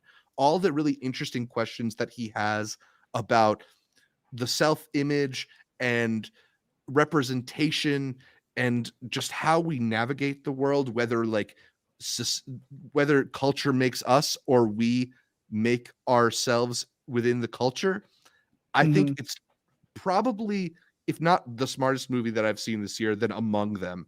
And it's also like deeply caustically funny. Like some of the cruelest, most existentially Very smart. Yeah. driven jokes that I've seen in a while. And also on top of all that, Sebastian Stan is incredible in it. He's never Agreed. been an actor who has blown me away. Absolutely blew me away here. So I cannot give this a higher recommendation. Definitely check out A Different Man. Good pick. So to wrap the show for this weekend, you got the Penguin, which is going to be honestly just awesome. I need to say less. Yeah. The Substance, Zach, I cannot wait. Really, the argument is, are you going to give it that extra half star like our mutuals have been giving it? Because I still like it, and I'm almost encroaching on it. Don't get it twisted. It's Mhm. definitely more well past the 4. But I want to see how much you love it and how much you can stand towards the end of it. And I'm then Tulsa excited. King over on Paramount Plus. Zach Scott, the music video that I got to catch up on. Yeah, Taylor Swift from ASAP Rocky, a relentlessly creative music video that's a lot of fun. Hudson Geese, a surprisingly emotional and kind of funny, dry animated short available on Vimeo. And then A Different Man, one of the funniest and most dreadful movies that I've seen all year. I cannot stop thinking about this one. And the last minute edition right there for my old ass. Get your young ass out of the bed and Yeah. go support this in theaters. Yeah. It's a really good one as well. But that is it for this week's show. A big shout out to everyone listening on the live stream. We appreciate y'all, all the intercuties, everyone who's out there helping us out. You can find more from me over at LME Movies. Zach, where can people find more from you? You can find more from me across social media at Zshevich, or find more videos from me at Multiplex Show, wherever people find videos. Beautiful. A reminder that you can listen to every episode of the Intercut podcast on iTunes, Anchor, Spotify, whatever your favorite podcatcher is. You can watch us weekly here on the Weekend Must Watch, where we go through all the movies, TV, news, all that good stuff that you have. The movies people aren't covering or too scared to, or they want to just dip a little bit. Now we got you, bro. In, out, telling you what you need to know. You can catch every episode here. You can listen live over on all the Intercut podcatchers. A big shout out to all the intercuties who listen live, all the patrons, all the iTunes listeners leaving us that 5-star review. You said we trended in South Africa? Yeah, we trended in South Africa. We got some comments from viewers in South Africa. We trended really well in Canada. All the people checking out TIFF coverage or anticipating that TIFF coverage. Czech Republic, UAE, Singapore, Portugal, Poland, Belgium, Netherlands, Ireland, Norway, Spain, Australia, and of course, right here in the United States of America. Don't forget to leave us a comment, drop a like, follow all the socials over on Intercut Pod. And until next time, keep watching movies. If you say Intercut, Intercut, Intercut, we may appear. Ooh. Imagine. Right there.